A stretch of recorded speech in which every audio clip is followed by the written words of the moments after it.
कुछ लोग मेहनत करने वाले हैं और कुछ लोग उस मेहनत के आधार पे जीने वाले हैं। हड़प्पा सभ्यता के बारे में जब चर्चा हो रहा था तब कुछ साथी ने कहा कि वहाँ पे कोई शोषक शोषित नहीं है।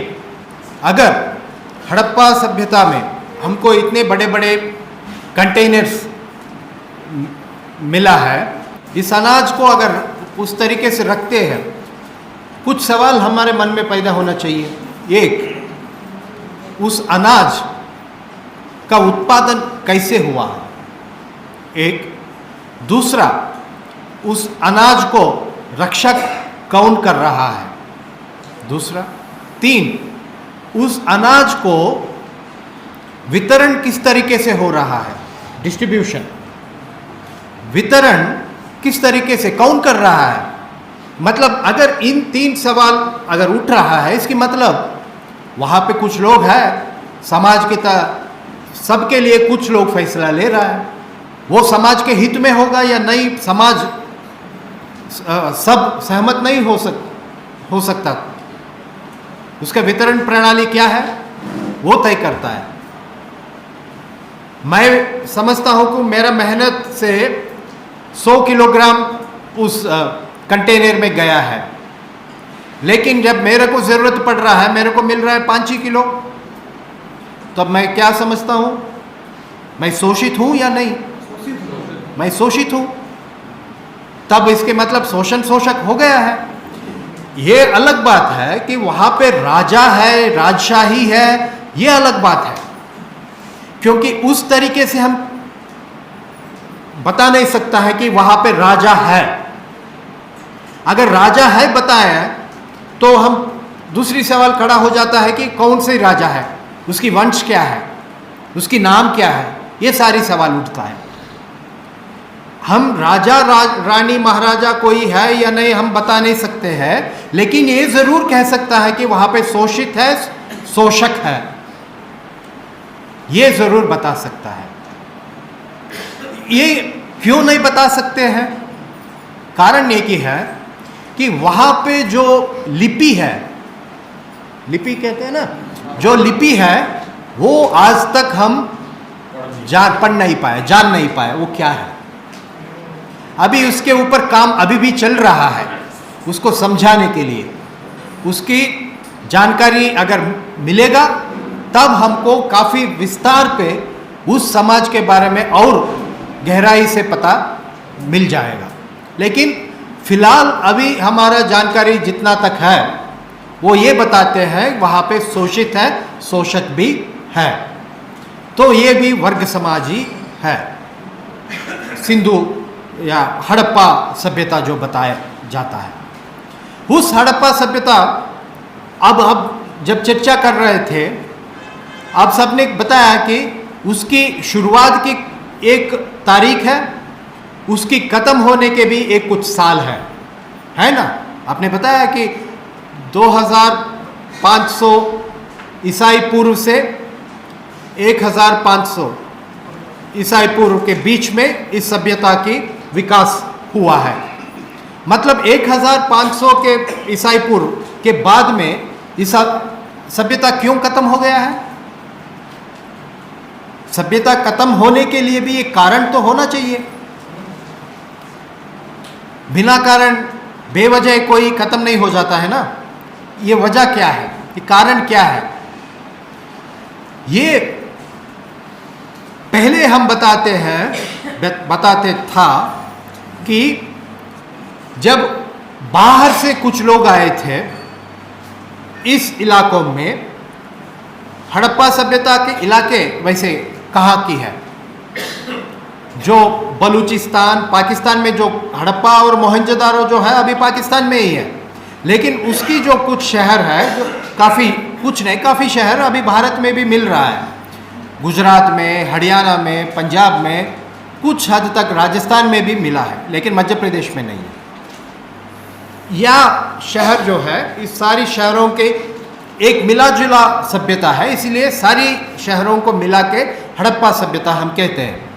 इस हड़प्पा सभ्यता इस इलाके से जो मैंने अभी बताया, बलूचिस्तान, हरियाणा, पंजाब, राजस्थान, गुजरात, इससे बाहर की कुछ लोग आके इन सभ्यता में जो लोग हैं, इसके इन दोनों के बीच में एक युद्ध हुआ है, टकराव हुआ है, इससे ये हड़प्पा सभ्यता खत्म हो चुका है। पहले ये बताते थे, अभी हम ये नहीं कह रहा है, अभी ये वास्तविकता नहीं है।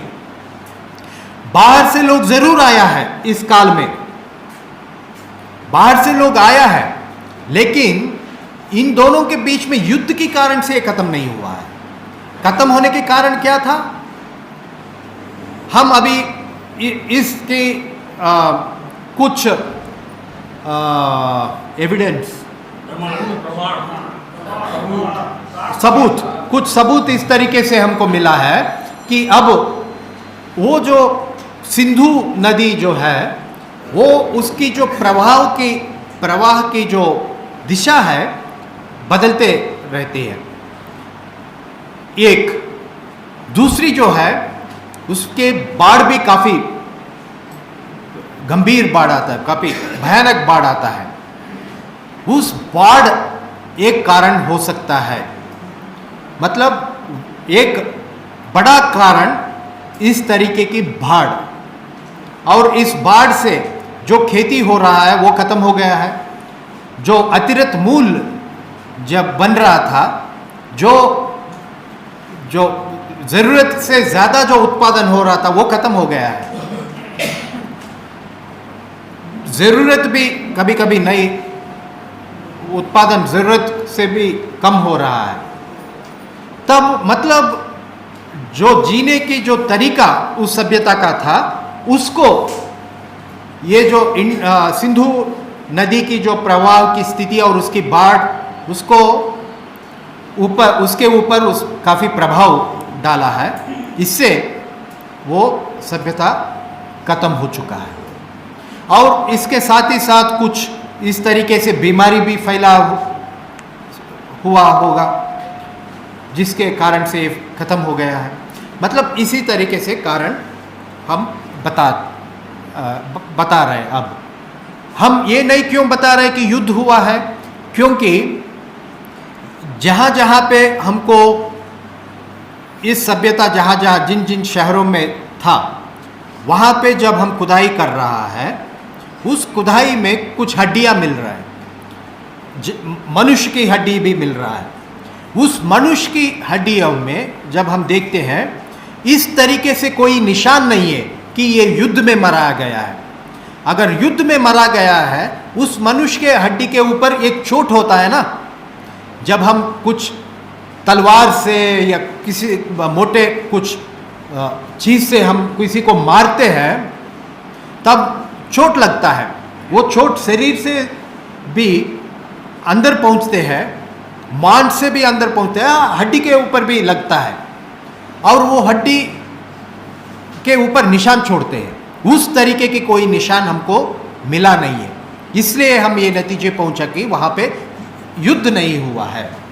लेकिन नदी की बाढ़ के कारण या प्रवाह बदलाव के कारण या बीमारियों के कारण से ये सभ्यता खत्म हो गया है। इस नतीजे पे हम पहुंचे हैं। लेकिन बाहर से लोग भी आए हैं। कुछ हद तक ये बाहर से लोग, सभ्यता खत्म होने के मतलब ये नहीं है कि पूरा से पूरा जो वहाँ की आबादी है खत्म हो जाना। कुछ लोग तो जिंदा रहते हैं। उन लोगों से जो बाहर की आया लोग हैं, इन दोनों के बीच में एक संबंध बन रहा है। बाहर से जो आया लोग हैं, वो अपना रहन सहन की रिवाजें, अपना परंपरा, ये सब हमारे देश में लेके आए थे। वो कहाँ से आई है? वो हम अभी कह रहे हैं कि कॉकासस की जो पर्वत श्रेणी है, जो मध्य आसिया की जहाँ पे ये देश है, वहाँ से ये पशुपालन करते हुए नया ज़मीन की तलाश में वो आए थे, और भारत में उनको एक अच्छी सी ज़मीन मिला है जहाँ पे उनको उनका जो पशु है उसको पाल सकते थे। इस कारण से वो आए थे। वो जब आए थे वो अपने साथ पशु के साथ एक नया जानवर को भी ले आए थे। वो जानवर जो है घोड़ा लेके आए पहली बार वो वहां से बाहर से। वो घोड़ा काफी तेज भागती है और उस हिसाब से वो एक नया तरक्की भी लेके आए हैं। तब तक सिंधु सभ्यता को, हड़प्पा सभ्यता को घोड़ा मालूम नहीं है, क्योंकि कहीं पे भी हमको घोड़े की निशान नहीं मिला, घोड़े की हड्डियां नहीं मिला है। या जो चित्र करते थे वहां पे कहीं पे भी घोड़े के चित्र नहीं है। बहुत सारे जानवर के चित्र उन्होंने लिखा या चित्रित किया है, लेकिन घोड़ा नहीं है। पहली बार आर्यन जो है, आर्या के जो लोग हैं वो बाहर से घोड़े लेके आए हैं। वो घोड़े तेज भागते हैं और वो नया नया जगह पे जाना शुरू कर दिया है। वो जब नया सभ्यता लेके आया है, नया रिवाज भी वो साथ में लेके आए। उस नया रिवाज जो है, नया रहन सहन की जो परंपराएं हैं, वो सिंधु नागरिकता इस देश में जो बचा हुआ परंपरा से मिला है। ये दोनों मिलके, जैसे कहा है ना, कोई सच्ची आर्यन नहीं है, कोई सच्ची द्राविड़ नहीं है इस देश में। एक मिक्स्ड जो मिला जुला आबादी है हम आज की तारीख। उस मिला जुला आबादी के कारण यही है कि वो मिलना जुलना जो है उस टाइम से शुरू हो गया है। वो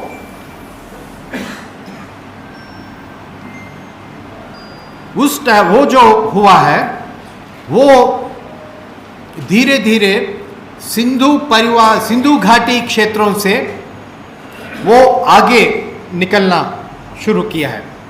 आगे जब जाने शुरू किया है, आप भारत की तस्वीर आपकी आंखों के सामने ले आइए। आ गया ना सभी के मन में? कल्पना नहीं, मतलब आपके आंख के सामने होना चाहिए। भारत आ गया, सिंधु सभ्यता यहाँ पे है, ये पश्चिम इलाके हैं, सिंधु सभ्यता यहाँ पे है।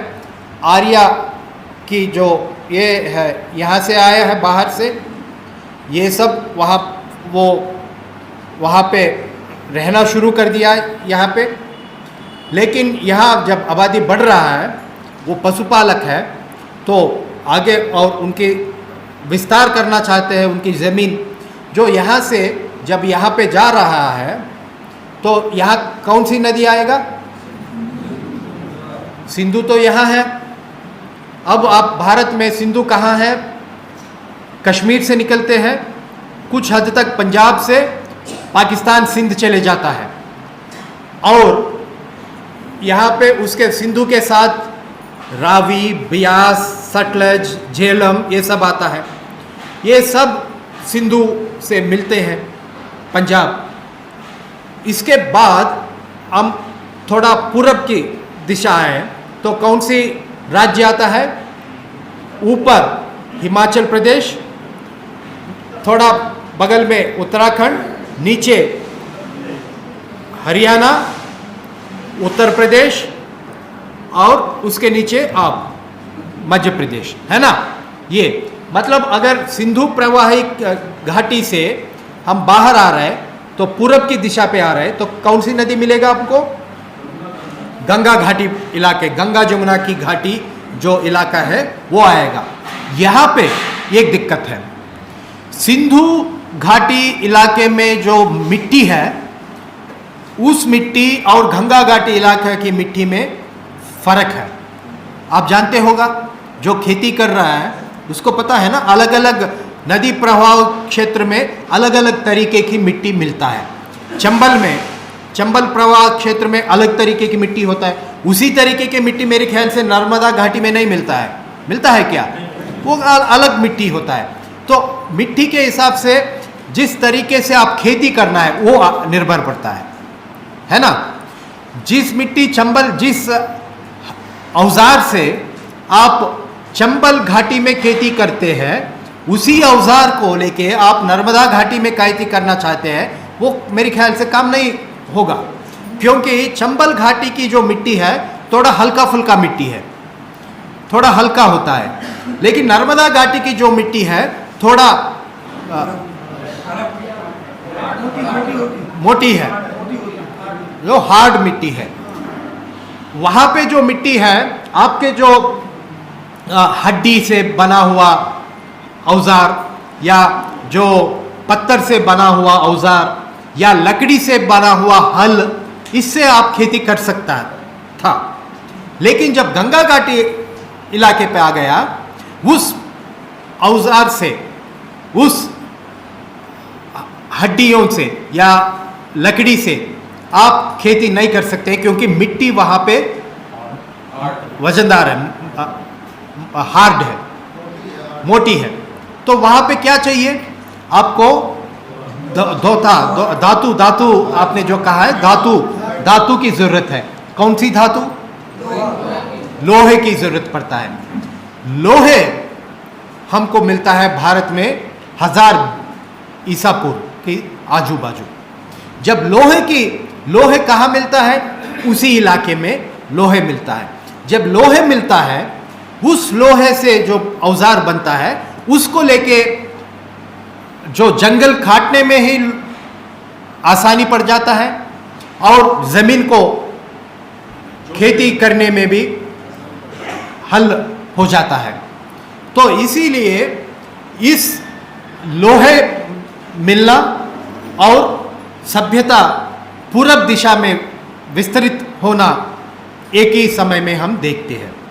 तो आर्य की जो आबादी है वो इसी टाइम पे धीरे धीरे गंगा घाटी, यमुना घाटी क्षेत्रों में आती है। इसी टाइम पे इसीलिए धीरे धीरे जब खेती बढ़ रहा है, औजार भी बढ़ रहा, नया औजार हो रहा है, इसकी नतीजा ये होता है, जब भी औजार आगे निकलते हैं खेती बढ़ता है, उत्पादन ज़्यादा होता है। हमने देखा है जैसे उत्पादन ज़्यादा हो रहा था पिछले समाज में, इसी तरीके से नया औजार आएगा, खेती नया और ज़्यादा उत्पादन देगा, और ज़्यादा उत्पादन देगा तो उसकी मतलब ज़रूरत से ज़्यादा और बचना पड़ेगा, अतिरिक्त मूल्य जो है और ज़्यादा मिलेगा। तो इस आधार पे आप अतिरिक्त मूल्य जो होगा तब उसको खर्च भी आप करना पड़ता है ना, जो रक्षा करते हैं उसके हाथ में आ जाता है कुछ। अब आप सबका क्या इनकम तो आय, आप सबका आय, सैलरी, आप सबको सैलरी मिलता है ना? आप सब मजदूर है या नहीं? CITU के क्लास में है ना हम? आप सब मजदूर है, आपको हर महीने आय मिलता है, सैलरी मिलता है। उससे आप क्या करते हैं? पहले हिस्सा किसके ऊपर खर्च करते हैं? किसके ऊपर? भोजन के ऊपर नहीं, खाने के ऊपर। दूसरा हिस्सा, अगर आपका खुद का मकान नहीं है तो किराए के ऊपर। तीसरा, शिक्षा और स्वास्थ्य के ऊपर। और बच गया तो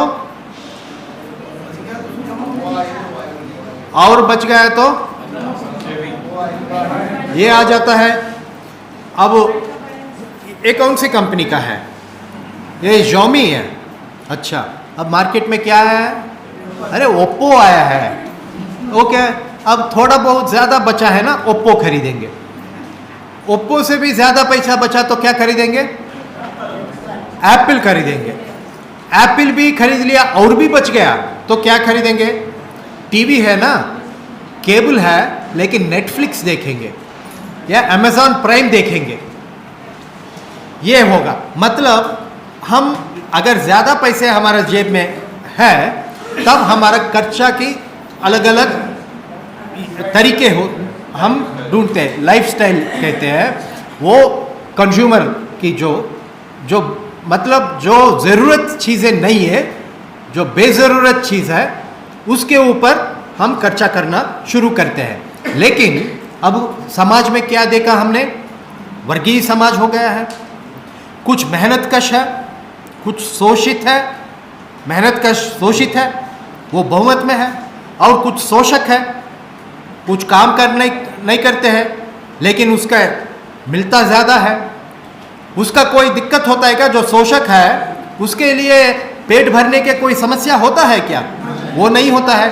तब लेकिन उनके पास पैसा तो है, तो क्या खर्चा करना है, किस तरीके से करना है, ये सब सोच हो ना। लेकिन उनके पास एप्पल फोन नहीं था, कंप्यूटर नहीं था, नेटफ्लिक्स नहीं था, लेकिन कुछ तो देखना है। उनको भी मनोरंजन चाहिए ना, चाहिए नहीं? मनोरंजन सिर्फ हमको ही चाहिए? मनुष्य मतलब वो जो हमारे से जो पहला था उनको भी मनोरंजन की जरूरत था, जो हमसे हमारे बाद आएगा उनको भी मनोरंजन की जरूरत पड़ती है। हम अब नया नया तरीके की मनोरंजन हम हासिल कर रहा है, ले रहा है। हमारा जो आपने आपकी परिवार की इतिहास सुना है, तो आपकी पूर्वज जो है वो हमारे जैसे टीवी में कलर फिल्म ऐसे देखा है क्या? नहीं है ना, ब्लैक एंड व्हाइट फिल्म था। जिन दिनों में फिल्म नहीं था वो क्या, उनकी मनोरंजन कैसे होता था? रेडियो पे होता था। जब रेडियो भी नहीं था तब नाच गाना ये सब होता था। ये हमेशा से होता था, है ना। पहले से जब इंसान पैदा हुआ तब से नाचते थे। आपको भी आता होगा नाचना? नहीं है? आप नाच सकते हैं? आप नाचते नहीं है? शादियों में बारात में सब नाचते हैं ना। आए नहीं, हम सब शाहरुख खान या माधुरी दीक्षित नहीं बन सकते हैं, लेकिन फिर भी हम भी को थोड़ा बहुत कलाकार ही है ना। हाँ, तो हम नाचते हैं। वैसे नाचना हमारा मतलब हमारा खून में है। नाचना गाना ये सब जो खड़ाए हैं हमारा खून में है। लेकिन ये जब ये सब शुरू हो गया है, इसके लिए जो काम नहीं है। आप सब महीने में कितने फिल्म देखते हैं? मैं मेहनत नहीं करता हूं, आपके मेहनत पे ऊपर मैं जीता हूं, तो मेरे पास और काम क्या है? और काम क्या है? मेरा कुछ रोज गुजारना है ना, तो किस तरीके से गुजरेगा? फिल्म देखते हैं, नाच गाना देखता हूं, शराब पीता हूं, ऐश करता हूं, खाता हूं, सब कुछ करना है ना। तो इसके लिए एक उस तरीके की क्या सुविधाएं भी उपलब्ध होना चाहिए। तो मैं मेरा मनोरंजन के लिए, जो शोषक हूं मैं, मेरे मनोरंजन के लिए कुछ कला के ऊपर खर्च करना शुरू करता हूं। उसके मैं कुछ कवियों को प्रोत्साहन देता हूं। आपने कभी सोचा है कि विक्रमादित्य की काल में ही कालिदास क्यों आया है? आपके परिवार कोई कालिदास को क्यों नहीं पाला है? आपके परिवार इतिहास जानते हैं ना आप में आपके पूर्वज जो है किसी कालिदास को पाला है क्या? क्योंकि आपके पास इतना पैसा नहीं था जितना गुप्तों के पास था। विक्रमादित्य के पास खूब पैसे थे, वो खर्च कर सकता था। वो कहता था कालिदास आओ, एक नाटक लिखो, एक कविता लिखो, मैं आपको पेट भर के खाना देता हूँ, आपको रहन सहन सारी इंतजाम मैं करता हूँ, आपका और कुछ काम नहीं है, सिर्फ यही काम है, मेरा मनोरंजन के लिए कुछ कविता लिखो, कुछ कथा लिखो, कुछ नाटक लिखो। तब कालिदास भी खूब मजा लेते थे। उसका काम और नहीं है, हमारे जैसे मेहनत करने की जरूरत नहीं है, लिखता था। और अगर राजा को पसंद आया और 100 दिनार ज्यादा मिलता है, पसंद नहीं आया तो राजा को प्रशंसा करते हुए 2-3 शब्द लिख लिया, राजा खुश, कालिदास खुश। तो हम उज्जैन वासी भी खुश, मध्य प्रदेश वासी भी खुश, क्योंकि कालिदास हमारे वहां से आया है ना। कालिदास कहाँ की है? हमारे वहां से आया है। आप और कालिदास के रिश्ता क्या है? कालिदास मेहनत कश नहीं था, आप मेहनत कश है। लेकिन इसकी मतलब है नहीं कालिदास हमारा नहीं है, वो हमारा शत्रु नहीं है, हमारा दुश्मन नहीं है। कालिदास हमारा ऐतिहासिक परंपरा है। हम उस परंपरा को हम भी मानते हैं, इस परंपरा को सिर्फ शोषक वर्ग ही अपने के लिए जो रखना चाहते हैं, उससे हम विरोध हैं। इस समय में जैसे कालिदास कविता लिखते थे, कुछ लोग, जैसे मैंने कहा ना, कुछ आलसी लोग वैसे बैठ के सोचते थे दुनिया के बारे में, जीवन के बारे में, राजा के बारे में, सबके बारे में, और जिंदगी के बारे में। जिंदगी, हम जन्म लेने के पहले हम कौन हैं, हम कहाँ हैं, हमारा मृत्यु के बाद हम कहाँ जाएंगे, हम रहेंगे या नहीं रहेंगे, ये सारी सवाल के बारे में सोचते थे। वो था दार्शनिक, वो भी था दार्शनिक। उसके लिए भी ये अतिरिक्त मूल्य की जरूरत है, क्योंकि वो काम नहीं करते थे, सिर्फ सोचते थे। हम काम करके सोचते थे, काम के बारे में सोचते थे। वो काम नहीं करते थे लेकिन सोचते थे। किसके बारे में सोचते थे? बड़े बड़े सवालों के बारे में सोचते थे। हम किसके बारे में सोचते हैं? आज हमने पेट भर के खाने के लिए जितना कमाना चाहिए उतना काम हमने किया है, आज गुजर गया है। कल के लिए कितना काम करना पड़ता है, कल कितना खा सकता है, कितना क्या मिलेगा हमको, इतना ही हम सोचते हैं। या इस महीने में हमारा पैसे इतना बचाया है, हमारा बच्चा बच्ची बढ़ रहा है या अभी 10वीं कक्षा में आ रहा है, इसके बाद वो जो पैसा हमारे साथ है उससे उनको मेडिसिन पढ़ा सकता है या इंजीनियरिंग पढ़ा सकता है या आर्ट्स कॉलेज में भेजना पड़ेगा, या हमारे साथ उसको भी मजदूरी में या नौकरी में लगाना पड़ेगा। ये हमारा सोच है। कभी कभी हम ये भी सोचते हैं, कभी हमारे ऊपर शोषण ज्यादा हो जाता है, क्या जिंदगी है ये क्या हमारा काम, इससे बेहतर जिंदगी क्यों नहीं मिल रहा है, ऐसे सोचते हैं या नहीं? ऐसे हम भी सोचते हैं कभी कभी। इस सोच से भारत में कुछ दार्शनिक आया है, कुछ नया नया दर्शन बना है, इससे कुछ नया नया धर्म भी बना है। जो पहला जो रिवाज है परंपरा है, जो ब्राह्मण होता था, उस ब्राह्मण जिस तरीके से समाज के ऊपर अपना पकड़ बना के रखते थे, उसको सवाल करने वाले, उसको प्रश्न करने वाला, उसको चैलेंज करने वाले कुछ विचारधाराएं, विचार करने वाला आए थे।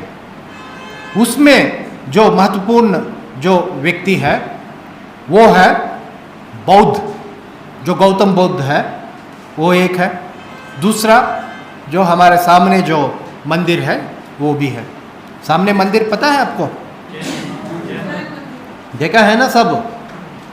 सामने जो जैन मंदिर है वो जैन, महावीर जैन और बुद्ध, गौतम बुद्ध, ये दोनों जो है नया विचार, नया सोच, नया दर्शन भारत में लेके आया है। जो विचार, जो धर्म आज भी चल रहा है।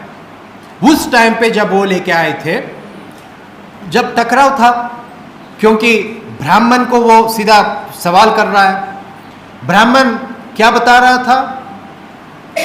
मेरे जैसे नहीं है ना, मैं मोबाइल फोन चला सकता हूं, मैं ब्राह्मण बन गया। उस टाइम पे नहीं है। उसके पकड़ किसके ऊपर था? वो बुद्धि कहां से आता था? शास्त्रों, कौन सी शास्त्र है?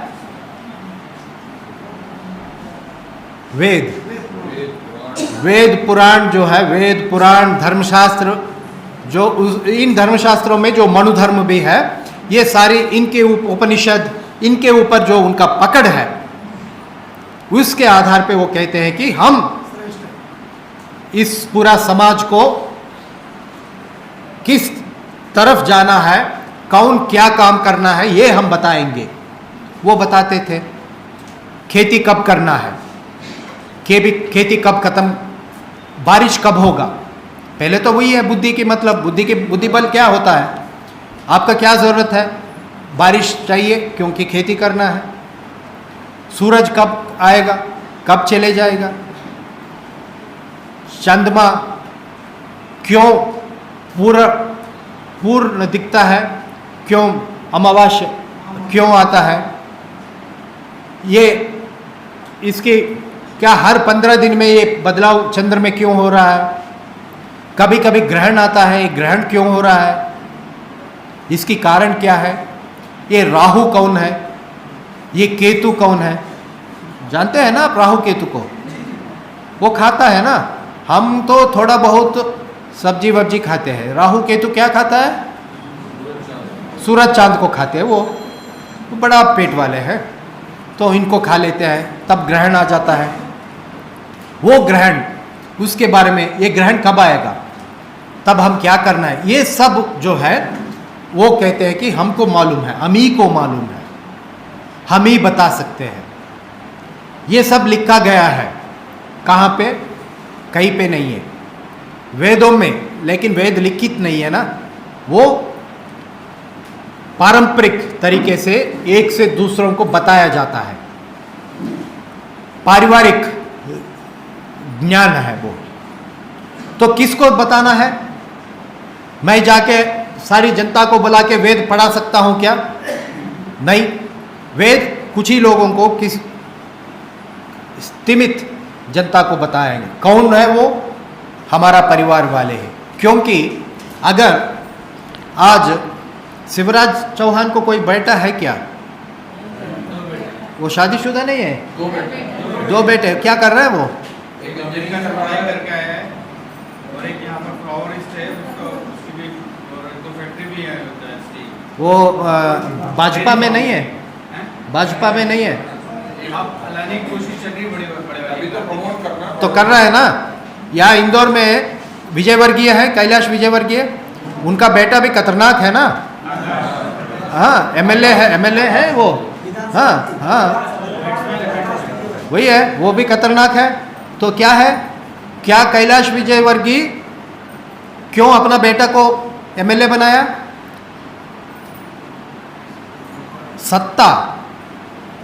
सत्ता हमारा परिवार में ही होना चाहिए। जवाहरलाल नेहरू इंदिरा गांधी को क्यों बनाया, क्योंकि वो सबसे श्रेष्ठ इंसान है क्या, सबसे जो क्वालिफाइड है क्या, नहीं है ना। लेकिन इंदिरा गांधी प्रधानमंत्री बना है, उसके बाद कौन बना, राजीव गांधी, उसके बाद अब राहुल गांधी वेटिंग लिस्ट में है, उसको टिकट कब मिलेगा वो देख रहा है। तो क्यों, सत्ता परिवार में होना चाहिए। मतलब सत्ता ऐसे नशा है, कोई उसको खोना नहीं चाहता है। वैसे ही ब्राह्मण भी एक बार समाज के ऊपर उनको सत्ता आ गया, पकड़ मिल गया, वो पकड़ इतना आसानी से कोई खोना नहीं चाहता है। तो पकड़ के ही रखना है, तो कैसे पकड़ के रखना है, ज्ञान के ऊपर एक नियंत्रण रखना है। समझदारी, पढ़ाई, विज्ञान, ये सब सबको नहीं होना चाहिए, सीमित लोगों को ही मिलना चाहिए। आज भी सबको शिक्षा मिल रहा है क्या, नहीं हो रहा है। सबको सारी शिक्षा मिल रहा है क्या, नहीं मिल रहा है। आप सब, आपके बेटे सब, आपके बच्चे सब मजदूर वर्ग में ही मेहनत कष्ट ऐसे ही रहना चाहते हैं क्या, नहीं है। वो भी इंडस्ट्रियलिस्ट बनना चाहते हैं क्या, उद्योगपति बनना चाहते हैं। क्योंकि उद्योगपति हम क्यों नहीं बनते हैं, क्यों नहीं बन पाते हैं। अंबानी है, धीरूभाई अंबानी था पहले। धीरूभाई अंबानी अपने फैक्ट्री में जो सबसे मेहनत करता है, सबसे जो विशिष्ट मजदूर है, उनको दिया है क्या अपना कंपनी चलाने का अधिकार, नहीं। किसको दिया है, मुकेश अंबानी को दिया है। और मुकेश अंबानी अब किसको दे रहा है, अनंत अंबानी, ईशा अंबानी और दूसरा अंबानी, ईशिता अंबानी, ईशा अंबानी कोई है, उनके बेटों को दे रहा है। आप कोई निजी फैक्ट्री में काम कर रहा है? आप में कोई नहीं कर रहा है? कर रहा है। एनएफएल में कौन है? एनएफएल नेशनल फर्टिलाइजर तो वो पब्लिक सेक्टर है ना अभी, तो आप में कोई दिक्कत नहीं है। गोस्वामी जी आप प्राइवेट फैक्ट्री में काम किया है, को गोस्वामी को नौकर नहीं बनाया, ये नहीं बनाया, मालिक नहीं बनाया, वो फैक्ट्री वाले पैसे नहीं दिए, वो निकाल दिया, अभी निकाल दिया है, नहीं तो ये उद्योगपति बन जाता था। हम सब इनके पास जाके नौकरी के लिए मांगते थे, वो दे देते थे। तब गोस्वामी यहाँ पे बैठते थे क्या? वो CITU के पक्ष में होता है क्या? नशा होता है सत्ता में, पैसे में, वो किसी और को नहीं देना चाहते। वो वही कारण था, ब्राह्मण अपना विज्ञान जो है अपना ही के बीच में रखना चाहते थे। क्षत्रिय जो राज्य करते थे, अपना राज्य अपने ही हाथों में, अपना परिवार में ही रखने के लिए कोशिश करते थे। वो एक पारंपरिक ये बनाया गया है। तो इससे जाति प्रथा भी शुरू हो गया है। कौन कौन सी काम करना है, कौन सी वर्ण कौन सी काम करना है, ये वर्ण पहले वर्ण के अंदर एक वर्ण के आदमी दूसरी वर्ण से शादी कर सकता है या नहीं, ये सवाल आता है। हम सब इंसान हैं, प्रेम करना कोई ये नहीं है। जब हम प्रेम करेंगे, प्यार करेंगे, जब हम प्यार करेंगे, पहला जो है इसका जाति क्या है, इसका गोत्र क्या है, ये सब देखते प्यार करता है क्या? जाति से प्यार नहीं करते हैं, हम इंसान से प्यार करते हैं। इसीलिए पहला प्यार हो जाता है। जब शादी का सवाल आता है तब आता है जाति, तब आता है ऊंच नीच, तब आता है अगर नीच जाति है शादी, तब टूटने का, मारने का, मरवाने का, ये सारी सवाल आता है। तब अभी भी ये वो सारी जिंदा है। तो उस टाइम पे किस तरीके से रोकना चाहिए था? शास्त्र बनाया, शास्त्र बताते हैं कौन किससे शादी करना है। अगर अनुलोम शादी विलोम शादी होता था, अगर जाति के अंदर शादी होता था वो अनुलोम है, मतलब वो सही शादी है। ब्राह्मण ब्राह्मण से शादी कर सकता है, क्षत्रिय क्षत्रिय के अंदर, वर्ण के अंदर ही शादी। अगर प्रतिलोम विलोम की शादी है, वो क्या है? ब्राह्मण पुरुष शूद्र महिला से शादी कर सकता है। कुछ दिनों तक उन कोई बेटे जो है उसको स्वीकार करते थे, लेकिन बाद में वो भी बंद हो गया, वो अलग हो गया, उसको अलग करना शुरू कर दिया। अगर वर्ण के अंदर भीतर शादी हुआ दिक्कत नहीं है, दो वर्ण के बीच में लोगों के बीच में शादी हो रहा है तब दिक्कत हो गया। उसको कैसे रोकना है? कानून बनाओ, स्मृति बनाओ, मनुस्मृति, धर्मशास्त्र, ये सब इस तरीके से बना है, क्योंकि सत्ता हमारे हाथों में ही होना चाहिए, वो बाहर नहीं जाना है। ज्ञान के ऊपर पकड़ हमारे हाथ में होना चाहिए, बाहर नहीं जाना चाहिए। तो इस आधार पे जब समाज में हो रहा है तब कुछ कानून भी उस तरीके से बनना शुरू हो गया। इस तरीके के कानून, इस तरीके की परंपरा, इस तरीके के ज्ञान के ऊपर जो कब्जा, इसको प्रश्न किया है, इसके सवाल किया है बौद्ध और महावीर। वो एक नया विचार लेके आया है। इसके साथ ही साथ जो बौद्ध धर्म और जैन धर्म के साथ ही साथ और एक तबका भी है, वो भी कुछ सवाल किया है। उनको कहते हैं, उनको मोटे रूप में कहते हैं श्रामण, लेकिन उसको जान पहचान की जो नाम है चारवाक। जो चारवाक है वो काफ़ी सवाल कहते थे। अब गलत मत समझिए, लेकिन वो मैं ऐतिहासिक यही बता रहा हूँ उदाहरण। चारवाक की सोच किस तरीके से होता है। चारवाक, अब जब कोई हमारा पूर्वज मर जाता है 13वें दिन मनाते हैं हम। 13वें दिन उस टाइम पे क्या करते हैं? पिंडदान देते हैं ना, पिंड प्रदान कहते हैं, पिंडदान, पिंडदान देते हैं। और क्या किसके इंतजार में होते हैं हम? कौवों के इंतजार करते हैं।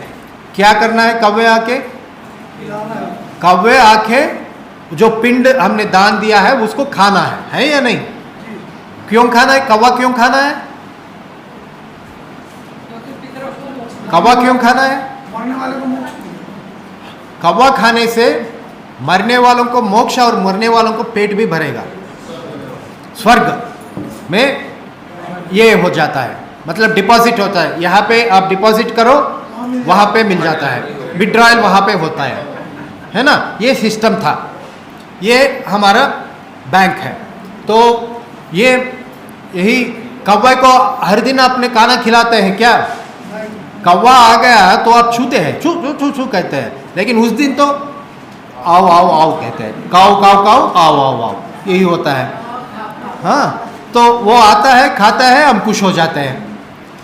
इसी मुद्दे के लेके चारवाक की जो है वो कुछ सवाल पूछा है। वो कहा, अरे सारे ब्राह्मण भाई, अब महान विज्ञान है, यहाँ पे आप कहते हैं कि कौवे को खाना खिलाओ, ऊपर मेरा पिता का पेट भर जाता है, पिताजी का, तो बढ़िया है, तो आप आ जाओ, हम खाना खिलाएंगे। बुलाया, पहली मंजिल पे उनको बिठाया और नीचे मंजिल पे खाना एक पत्थर पे, वो एक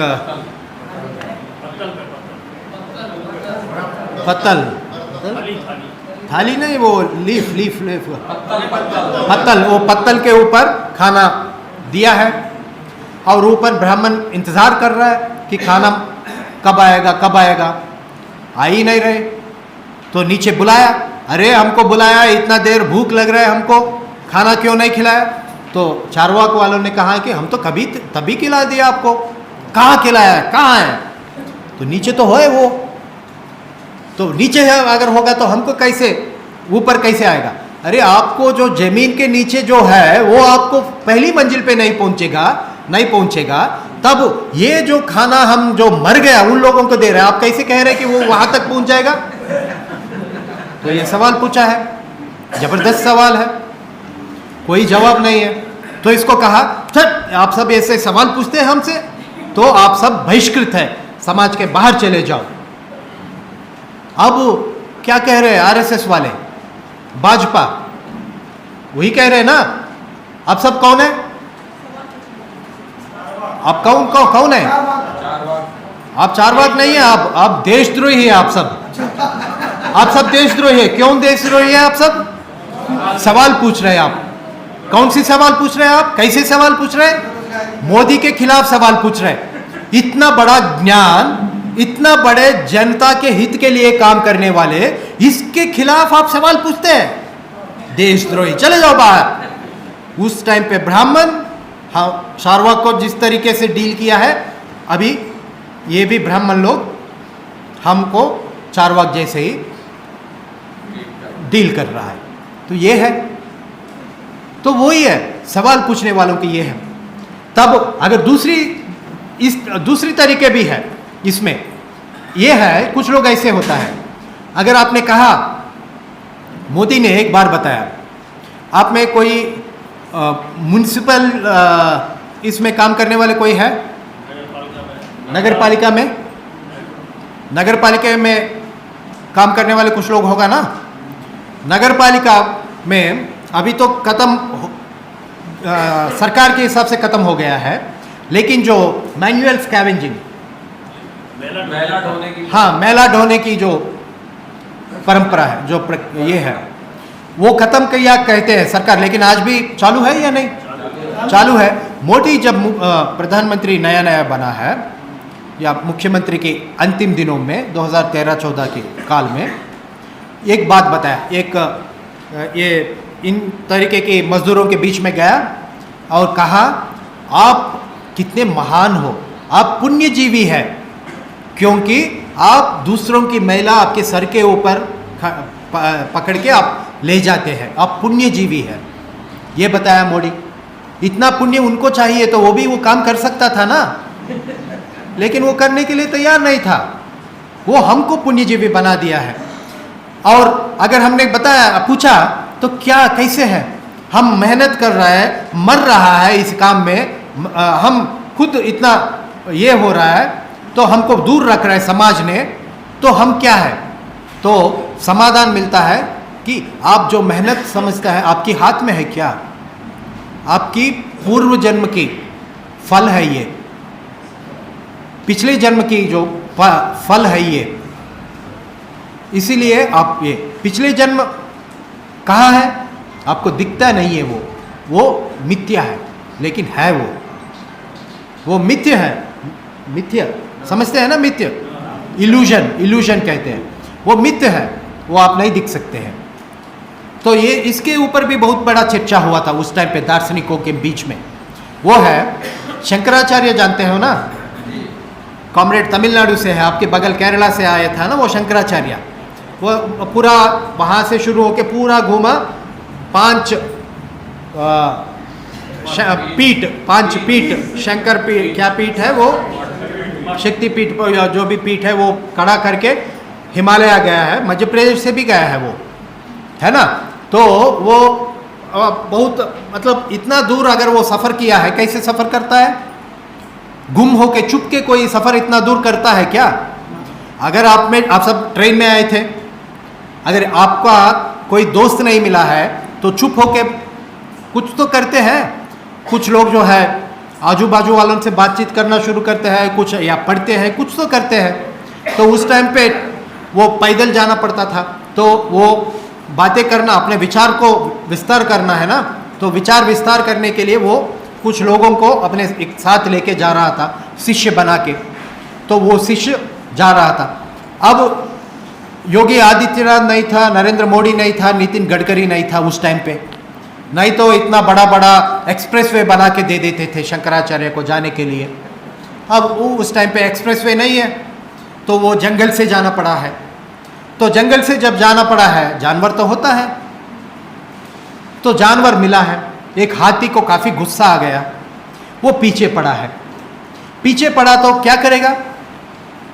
क्या करेंगे आप? अगर हाथी आपके पीछे पड़े, हम तो कुत्ते अगर पीछे पड़ा तो क्या करते हैं? भागते हैं। अगर हाथी पीछा पड़ा तो क्या करते हैं? और जोर भागते हैं। शंकराचार्य भी जोर भागा है, उसके साथ ही साथ अपने शिष्यगण भी भागा है। भागने के बाद वो किसी की तरीके से वो बच के एक जगह पे खड़ा हो गया, आराम कर रहा था। आराम करने से एक शिष्य था जो आप जैसे ही है, चार्वाक है, वो पूछा है, गुरुजी अभी तक आप कह रहे हैं पूरा दुनिया मिथ्य है, इस दुनिया शून्य है, कुछ नहीं है। तो अगर सब कुछ शून्य है, शून्य समझते हैं ना, शून्य है, तब ये हाथी भी शून्य है ना? तो आप क्यों भागा है? ये सवाल पूछा। अगर हाथी शून्य तो है, सब कुछ शून्य है, हाथी भी शून्य है, तो आप क्यों भागा है? तो क्या जवाब हो सकता है शंकराचार्य का? हाँ, कोई जवाब नहीं है। लेकिन वो शंकराचार्य है, वो अरुण कुमार या आप नहीं है, या प्रमोद प्रधान भी नहीं है। वो गुरु शिष्य से बड़ा है। तो उन्होंने कहा, कौन कहा है मैं भागा हूं? मेरा हाथी भी शून्य है, मेरा भागना भी शून्य है। ना मैं भागा हूं, ना हाथी है, ना मैं भागा हूं। लेकिन अचानक वहां गायब होके यहां आ गया है। वो है, मतलब इसको कहता है गजम मिथ्य, पलायन भी मिथ्य। ये है, मतलब इस तरीके से बेवकूफ बनाने के लिए कोशिशें जारी होता था उस टाइम पे। ये दार्शनिक झगड़ा, विचारधाराओं के बीच में जो झगड़ा, लड़ाई होता था उस टाइम पे, इन तरीके के जो चार्वाक है, जो सवाल पूछने के जो परंपरा है, उस परंपरा को कायम रखना हमारा जिम्मेदारी है। हम उस परंपरा को आगे ले जाना है। इसलिए हम देशद्रोही नहीं है, हम असली भारतीय हैं जो चारवाक की विरासत को बचा के रख रहा है, हम उसको आगे ले जा रहा है। तो इस तरीके के समाज उस टाइम पे होता था, लेकिन मेहनत तो करना पड़ता है। ये विज्ञान के ऊपर जो चर्चा हो रहा है, इसके साथ ही साथ मेहनत भी होता था। लेकिन दूसरी तरफ राजा की चेहरे बदलते थे। जैसे आपने कहा, इतिहास में क्या पढ़ाया गया हमको? राजा महारानियों की इतिहास पढ़ाया गया है। अगर कोई किसी ने पूछा है भारत की इतिहास क्या है, हड़प्पा नागरिकता था, उसके बाद मौर्य एक बड़ा साम्राज्य आया है, मौर्य के बाद शुंगा आया था, शुंगा के बाद कौन आया है, यहाँ पे गुप्ता आए थे, गुप्ता के बाद कौन, परमार आए थे, वो परमार गया के बाद कुछ पाला आए थे बंगाल में, चोला चाणक्य पल्लव पांड्या आए थे दक्षिण में, यहाँ पे चालुक्य पश्चिम में भी थे, राष्ट्रकूट आया है, राष्ट्रकूट के बाद राजपूत आए थे, उसी के टाइम पे दिल्ली में सल्तनत आई है, वहाँ पे पहला इल्तुतमिश था, उसके बाद तुगलक आया था, खिलजी आया था, तुगलक आया था, वो बीच में दिल्ली से क्या है उसके राजधानी को दौलताबाद ले आना कोशिश किया है, लेकिन विफल हो गया है। उसके बाद तुगलक के बाद लोधी आए थे, लोधी के बाद मुगल आया था, मुगल के बाद ब्रिटिश आए थे, ब्रिटिश के बाद हम आए थे, भारतीय। वही है इतिहास, है ना। लेकिन ये इतिहास में जो चेहरा बदल रहा है वो सही है, लेकिन मेहनत कश इसकी क्या है? अगर उज्जैन की इतिहास क्या है, इंदौर की इतिहास क्या है, आप बता सकते हैं? इंदौर में कालिदास था, या इंदौर में नहीं तो उज्जैन में बगल में, गुप्ता की साम्राज्य में एक बड़ा राजधानी भी रहा था और बड़ा हिस्सा मुख्य हिस्सा यहाँ पे था, यही इलाके थे, तो ये सब था। लेकिन मोटे तौर पे ये कौन सी समाज है, इसमें क्या हो रहा है? मेहनत कश है, लेकिन वो मेहनत किसके लिए कर रहा है? क्या उस मेहनत की फल क्या है? आप जैसे मेहनत कर रहे हैं क्या? उस दिन फैक्ट्रियां था क्या?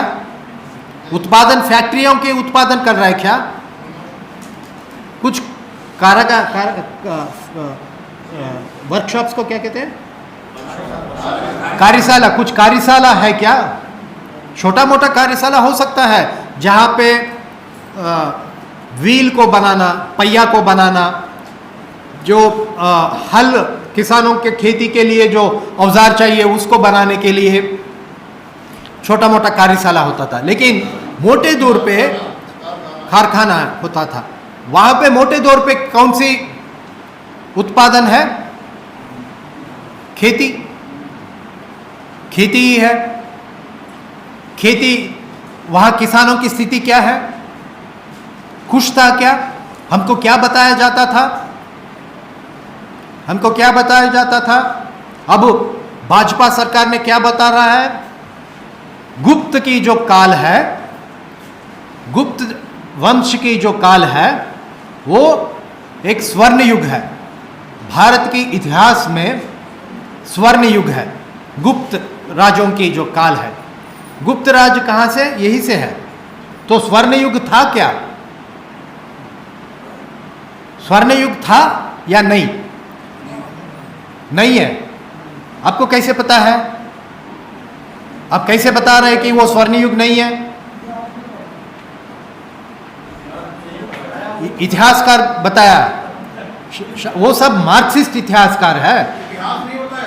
हाँ हाँ, ये जो है इनका जो धर्म ग्रंथ है उसमें बता रहे हैं। क्या स्वर्ण युग है या स्वर्ण युग नहीं है? हाँ, स्वर्ण युग था, कौन बताया? भाजपा बताया। स्वर्ण युग नहीं है, वो कौन बता रहा है? इतिहास बता रहे हैं। वो सब इतिहास कौन लिखा है? क्या मुसलमान लिखा होगा या वामपंथी लोग लिखा होगा? इसीलिए वो सब गलत बोल रहा है। आपका दावा क्या है? ये भाजपा को गलत बोलने के लिए क्या दावा है आपके पास? नहीं नहीं नहीं नहीं माने तो वो नहीं नहीं नहीं नहीं वो भी कहते हैं। आवाज ऊंचा नीचा करने से कोई मतलब नहीं बनता है ना। क्या है आपके पास सबूत क्या है? सबूत क्या है? आधार क्या है? आधार कार्ड नहीं है, आधार क्या है? क्या है? आधार कार्ड मोदी ने दे दिया क्या है? वो वही है, वो टेक्स्ट बुक सारी जो है ये स्वर्ण युग है। हाँ जो हमें पढ़ाया गया है आठवीं तक वही है ना। तो स्वर्ण युग था कह रहे टेक्स्ट बुक भी, लेकिन कुछ लोग आके अब स्वर्ण युग नहीं बता रहे या सवाल कर रहे कि ये कौन किसके लिए स्वर्ण युग है। तो कौन सही है कौन गलत है? स्वर्ण युग होगा किस आधार पे कह रहे कि स्वर्ण युग है? किस आधार पे कहते हैं? कुछ तो आधार है।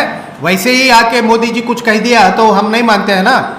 अब मोदी जी क्या कहा पिछले कुछ सालों पहले आके कहा आपके लिए प्लास्टिक सर्जरी बहुत बढ़िया सर्जन हमको पता है। आपको कहाँ कैसे पता है? वो मुंबई में, दिल्ली में या कोलकाता यहाँ पे कहीं नहीं है। वो पुरान काल में था, काफ़ी पुरान काल में जो बीता हुआ काल में वो एक अच्छा प्लास्टिक सर्जरी करने वाला